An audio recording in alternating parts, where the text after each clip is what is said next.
I want you to think about something that most organizations are unintentionally paying us for a second job that they never intended and never hired us to do. And that second job is impression management. We spend an enormous amount of energy trying to look favorably in the eyes of others. And that journey of impression management started long ago in the first, let's say, 10 or so years of our lives.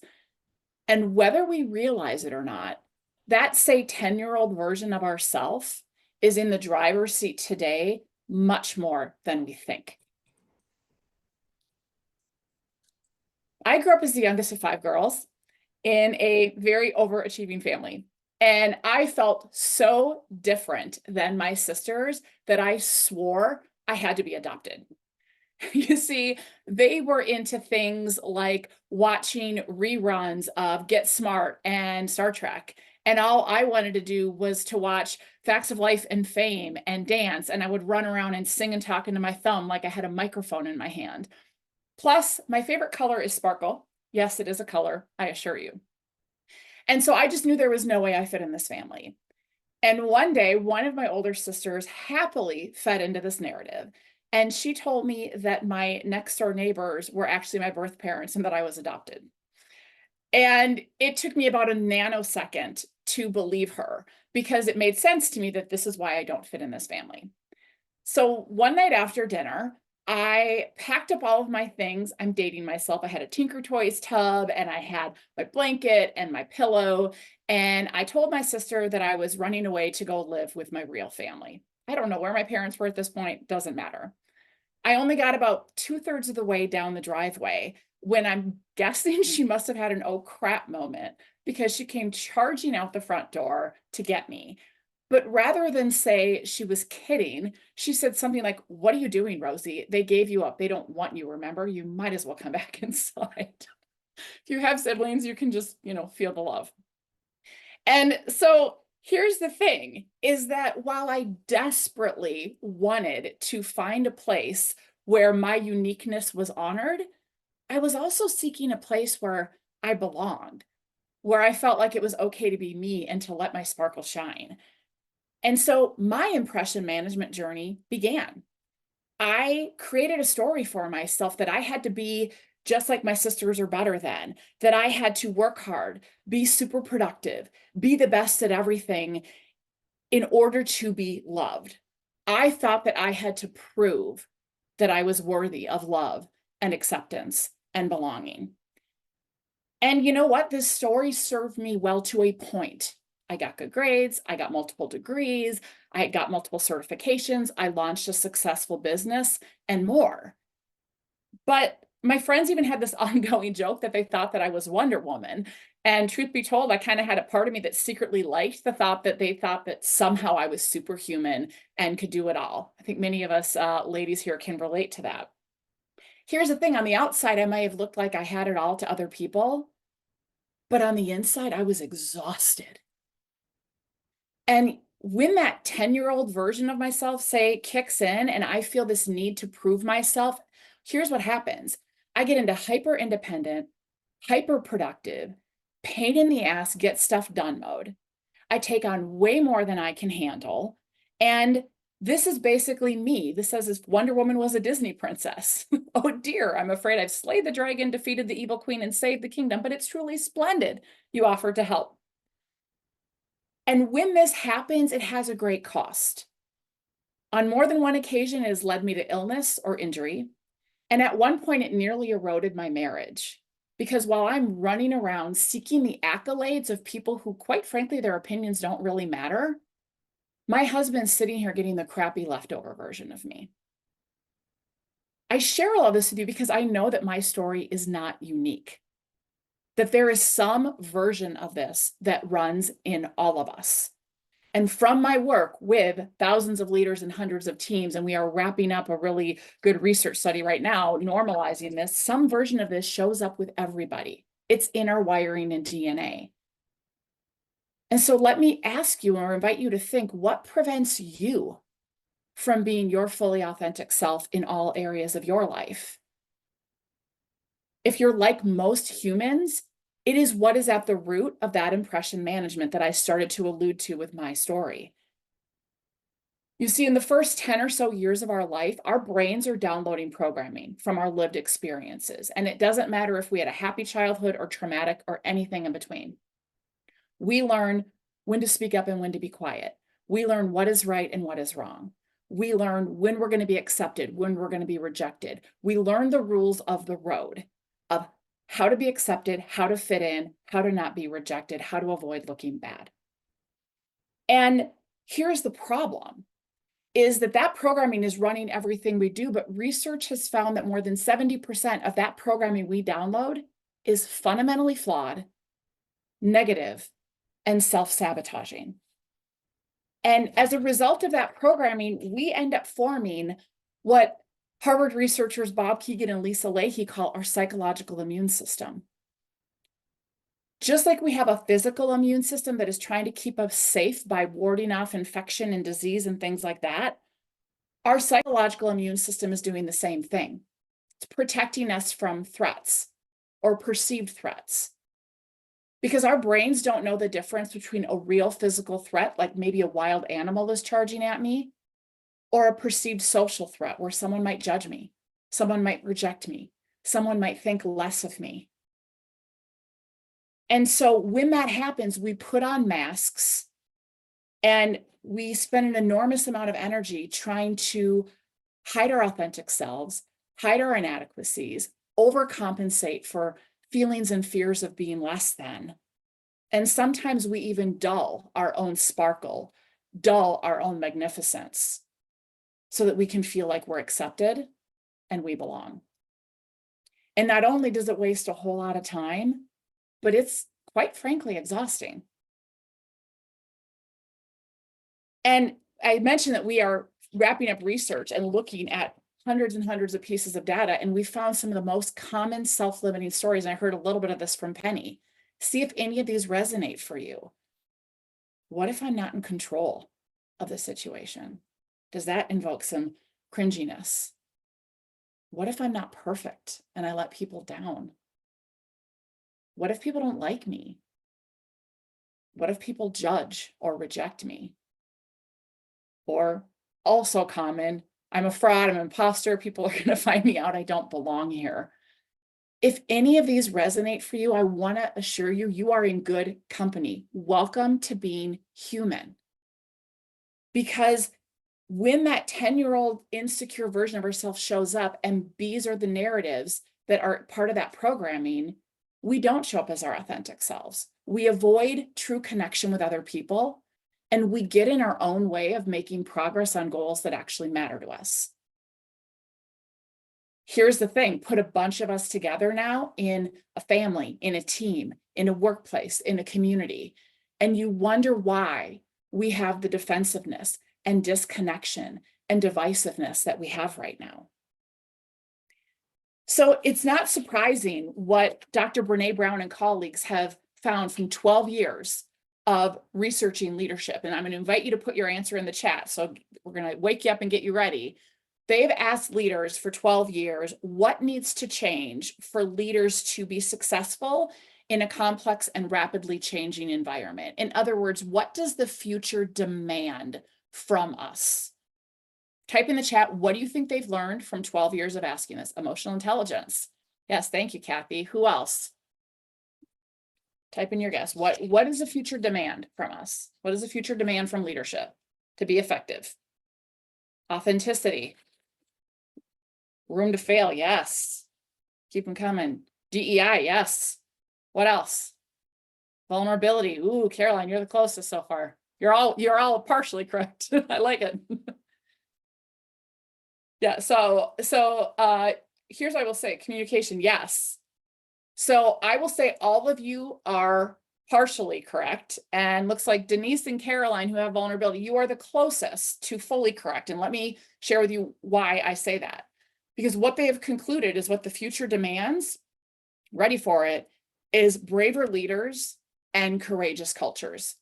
And I'm going to briefly unpack what that is so that you understand why I say you're partially correct and what that means for us. So first we need to start with braver leaders. There are many definitions of leadership that are very similar. The way we define leadership is leadership at its core is about us maximizing our positive impact on the world by doing the work to become our best, fully authentic self. That's where the braver leaders part comes in. And supporting those around us to break past barriers and step into their greatness. That's where the courageous cultures part comes in. Fundamentally, what this means is leadership never has been and never will be about a title or a role. We all know people who have the power and the authority and the title and the role, and that does not make them a leader whatsoever. And we know people who don't have those things, and they are very much a leader. And what I want to suggest to you of why the future demands braver leaders and courageous cultures is that every single one of us has an opportunity, and I would dare say a responsibility, to choose to show up as a leader in our lives, period, in all areas of our life. And although showing up as a leader demands that we do work to become our best, fully authentic self, it's easier said than done. Because we live and work and lead in a world where disruption is the norm. It's often referred to as VUCA, volatile, uncertain, complex, and ambiguous. And why I love using VUCA to frame all of this is it gives us language to remind us. Like my computer died 2 weeks ago and I was just like, VUCA, right? Flight delay, VUCA. It kind of helps you just go, this is the world we live in. I can get all riled up and upset, or I can just be like, this is the world we live in. Here's the predicament, is that really good things come with disruption. In a VUCA world, that's where we have breakthroughs in technology and medical advancements and research. And, we grow as a society and all of those things that are necessary for evolving. But it also bumps us up against that innate human wiring and DNA that I started out talking about. Because of that flawed programming, because of that immune system, we are hardwired to seek out familiarity and comfort. We are hardwired to cling tightly to what is familiar. And the more kind of VUCA our world gets, the more those innate self-protective instincts kick in. And we have a gap that is widening. And I believe that this is at the root of so many of the issues that we face today. And let's be honest, the last few years have shown us VUCA to the extreme, and our world is not going to get any less VUCA. And so we really have one choice, to dig our heels in and keep having temper tantrums and all of the challenges we're facing, or lean into the cringy work required to kind of upgrade our own programming and to close that gap and meet the demands that the VUCA world is asking of us. And that's the journey that we're going to start today, and giving you tools. This is the work we do every day with leaders and teams to help them better navigate change, to help them improve their culture, to help them move initiatives forward. Here's the thing, is when you think about living, working, and leading in a VUCA world, it's like stepping into an arena. We use the metaphor of an arena to describe those moments or those experiences where you are showing up as your best, fully authentic self and you can't control the outcome. That could be speaking up, that could be sharing an idea, that could be admitting a mistake, that could be giving difficult feedback, that could be asking for help. The list goes on. And when we do those things, we don't know if we're going to be subjected to judgment or ridicule or rejection or retaliation or something more. In other words, when we do that, we are extremely vulnerable. Vulnerability, to level set, is the emotion we experience when we are faced with uncertainty, risk, and emotional exposure. So by either, thumbs up emoji or typing something in the chat, how many of you, to some degree, have grown up believing that vulnerability is a weakness? I'm putting my hand up since my camera's on, but who has that narrative that you grew up with?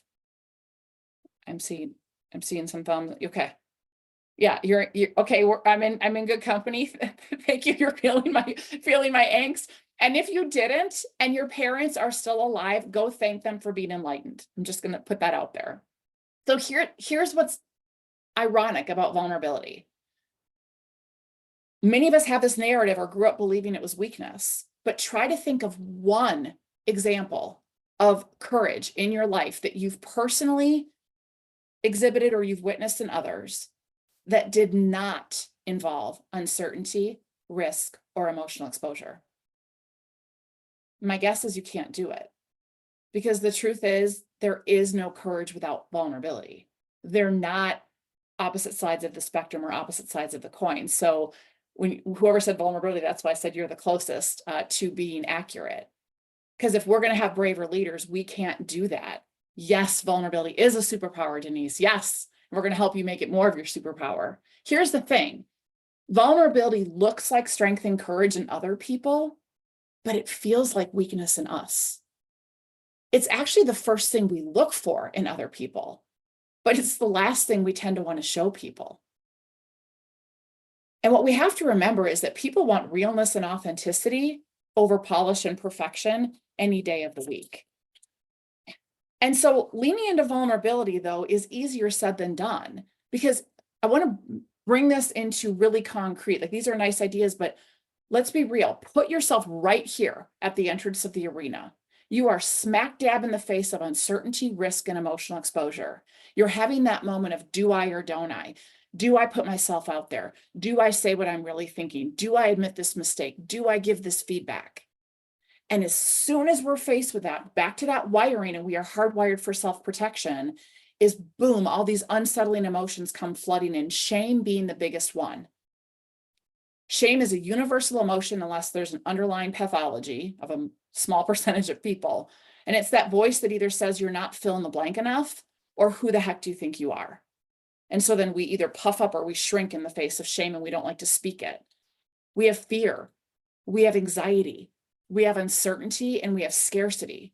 And when these things come flooding in based on that psychological immune system, based on that flawed programming, our instincts are to protect ourselves. That 10-year-old version of ourselves kicks in, and we put on armor. And we armor up in all kinds of ways. We can have behaviors that are puffing up armor, like I'm going to get loud and I'm going to get dominating and I'm going to talk over people and I'm going to overcompensate. Or we can armor up in ways where we shrink and we get small and we withhold and we tap out and we get quiet. We try to become invisible. And instead, we want to learn how to stay our sacred size. Because here's the thing, I cannot emphasize this enough. It is not fear that gets in our way of being courageous in our lives. It's armor. The strategies we inherently use to protect ourselves, that's in that flawed programming wiring, get in our way of trust in the workplace, get in our way of, again, our goals, the list goes on and on. And so while vulnerability is the birthplace of these cringy things, it's also the birthplace of love and belonging and joy.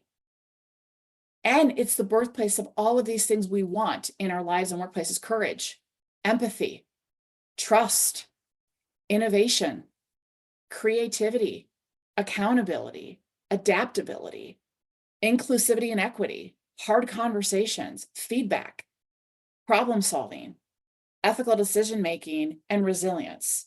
So when I said those of you who answered in the chat earlier were partially correct, this is why, because none of these things can happen if we aren't able to lean into vulnerability.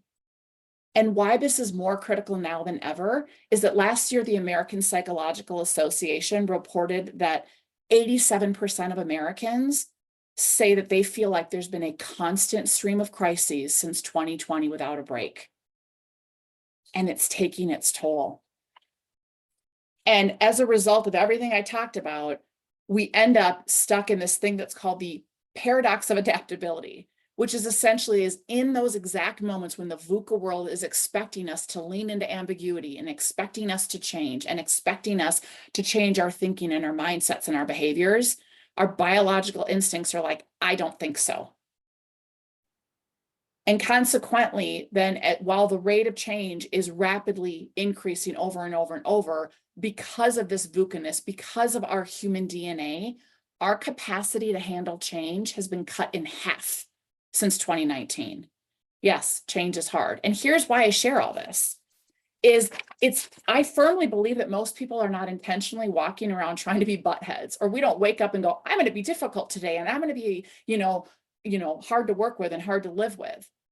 But something happens And it triggers, again, I say 10-year-old, it could be 5, 15, but 10's a nice round number. It triggers that 10-year-old version of ourselves, and that version is in the driver's seat.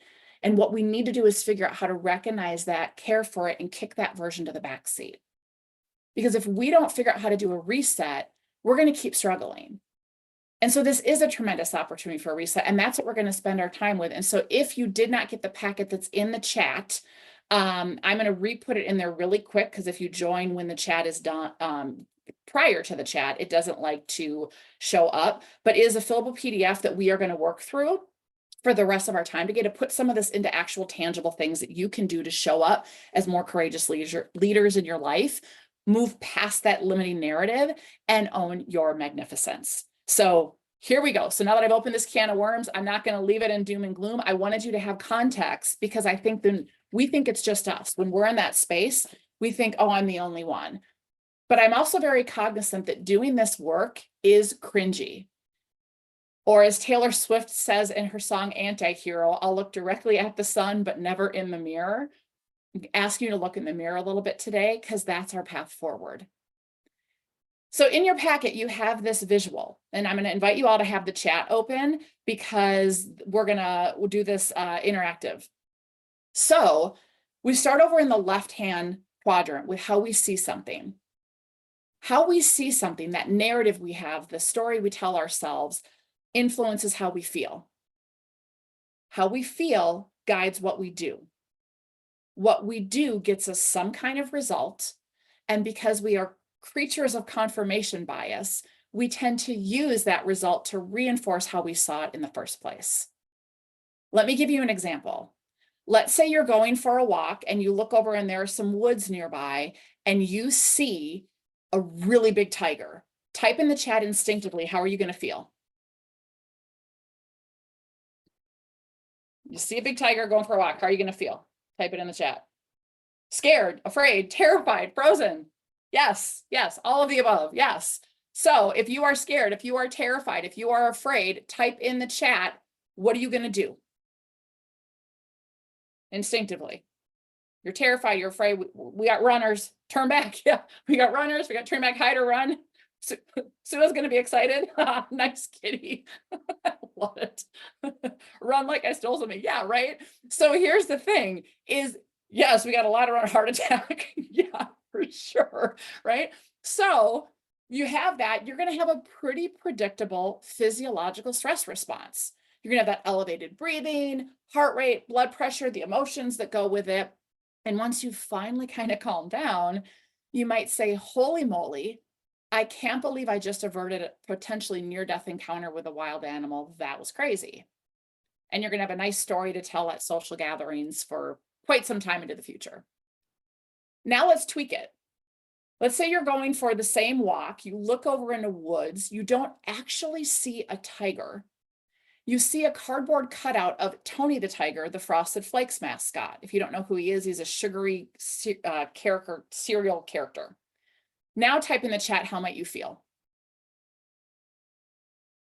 Laugh. So we got a lot of people amused. Yeah. So we got laugh. Yeah. So we've got amusement. Anyone hungry? A lot of times people say they're hungry. Oh, I was waiting someone to go, great. Yes, Esther. So there's always one in the group. Yes. Okay, great. So love it. I was waiting for it. So yes. So if you're amused, you're going to laugh, right? If you're hungry, you might go get some food. You know, maybe you're going to go up and take a selfie with it. Maybe you're going to keep walking. Your result, your get is not going to be the same. You're not going to have that stress response. It might even be so insignificant you don't think about it later, right? Here's the thing. This goes back to our brains don't know the difference between an actual threat and a perceived social threat. In either of these cases, I am completely justified in my do based on how I saw it. If I honestly thought there was a threat to me, of course I'm going to armor up and protect myself. If I didn't, it would be a little weird. And so if we want to help close this gap between our human wiring and the VUCA world, it's not to be like Nike and just do differently. That doesn't last. That doesn't stick. We have to lean in, look in the mirror, and do the messy work to fundamentally shift and rewire, if you will, how we see things, to more naturally lead to a different do. Do I really think this person is doing this to me on purpose? Do I really think I'm the center of the universe and it's all about me? Do I really think this is unrecoverable? We have to start to question those narratives that guide us and get in our way. Because we tend to think that the world works like this. Something happens, an event happens, someone says something, we have circumstances, we respond, and that is our result. And so we think, oh, we're just going to change our response and that's going to change our results. But I hope you're seeing there's a really critical missing piece right here. And that missing piece is the story, the C part of the frame.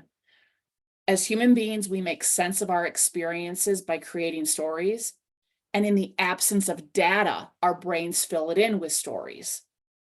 And so the stories we tell ourselves fundamentally influence the results we get. And the problem is that those stories, based on our wiring and our immune system, have a job to do. They are designed to protect us and keep us safe. We are on high alert for a negativity bias, right, to look out for threats.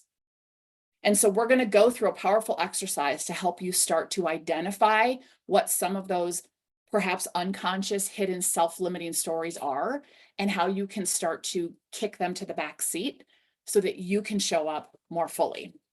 So as you look in your workbook, hopefully you have it, and if we need to put it again in the chat, we will, but pages 2 and 3 of your workbook or 3 and 4 of your workbook after the frame, you have a list of some of the most common beliefs, self-limiting beliefs, self-limiting stories. And what I'm going to do is I'm going to put some music on in the background, and I'm going to invite you to go through and check the ones that really resonate for you, that are standing out for you, that feel like you, and then see if you can see which one or ones, excuse me, tend to resonate for you the most. And you'll see that is the question on the question 2 on the next page of the narratives, which one has the biggest impact on you. And once you have that one, I'm going to invite you to type it in the chat so we can normalize this, but that's also how we're going to know that you've gotten through that. And I will say for me, the ones that still show up for me based on my wiring and programming is that I have to work hard, there's too much to do, and there's not enough time.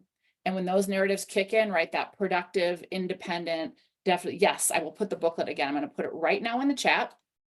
And it's downloadable fillable PDF. I will put some tunes on. And again, we'll take a few minutes. We'll take hopefully about 5 minutes total for this. Maybe less if you get them in there. And yeah, so type your most common one in the chat when you get it done. And just to set the mood, I will put on a couple tunes for us. So as an adult, I can look back and say, well, no wonder why my parents wanted me to do the things my sisters did, because it was cheaper. But as a kid, I'm like, I don't matter, I'm not valued, etc. We create these narratives to create sense of our experiences. And so here's what we have to start to ask ourselves is we have to own our stories and recognize we are telling ourselves a story. Just because we think it's not fact. It's the story we've created to make sense of an experience, which then actually is empowering. Because what we can think is this story actually true today? And is it serving me well? What is the cost of holding on to this story? Is it preventing me from growing and having the impact I desire? Right? My story served me well to a point, right? But it has a cost. And we have to recognize when it starts to not be helpful anymore and it's time to let it go and try on a new story. And that's what we're going to do for the remaining few minutes today, is start that. And so what you'll see on page 6 of your packet, and you think about how you're going to own your magnificence, it's helpful to understand those self-limiting beliefs. And more importantly, if you look at question 3, I'm going to invite you to write a letter to that narrative, to that self-limiting story of not enough time, or I'm not enough, or I have to understand, or whatever you all put in the chat. And so this is mine down here, to my limiting scarcity mindset belief that there's not enough time, too much to do. Thank you for pushing me to see what I'm capable of, push my limits and grow, right? It has a purpose. It served you well to a point. I've accomplished a lot that I'm proud of, and I know I've made a difference. That said, it's time for you to retire. When I hear you, instead of becoming hyper task focused, I will remind myself what matters most to me, my relationships and connecting with other people. I will let you light a fire under me and will continue to work hard. However, that's where you end. I'm enough as I am, and I can set healthy limits and boundaries. I matter too. So I'm going to put on a tune. I'm going to give you a couple minutes to start your story, and then we will wrap up. And again, this is the start of a journey, but it's such an important start to own your story and start rewriting it so that you can own your magnificence and not be hijacked anymore by your 10-year-old self or whatever version of that is for you. Listen, so I know many of you, you're going to reflect on this, right? I said this is a start. And I also hope that this is a start. I'm going to be around, I'm on the panel later. I hope that this is a start of a discussion. And so want you to know that we have a page where this packet is. We have some additional resources that some podcast links and other things that might be super helpful for you. And we have a program that's called our Courageous Leadership Program, where this is one of the exercises, and it's really about helping you totally do this work. And we're giving you all a 50% off coupon code for that as well. So really hope that this is the start of a dialogue and conversation. I'm so passionate about helping people get out of their own way. And so before we go, I want to leave you with this as you're noodling on all of this.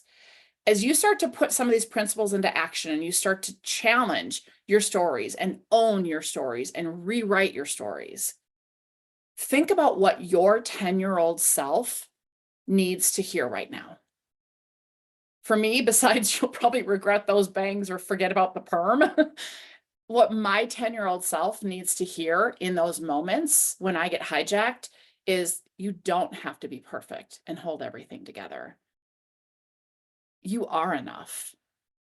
You matter. And then I want you to think about, what does your colleague's 10-year-old self need to hear? And let's start caring for one another and treating one another in a way that helps us heal and thrive and connect so that we can move past those childhood selves. We can close the gap between our instincts and the VUCA world and let our magnificent, courageous, adult, badass versions of ourselves show up.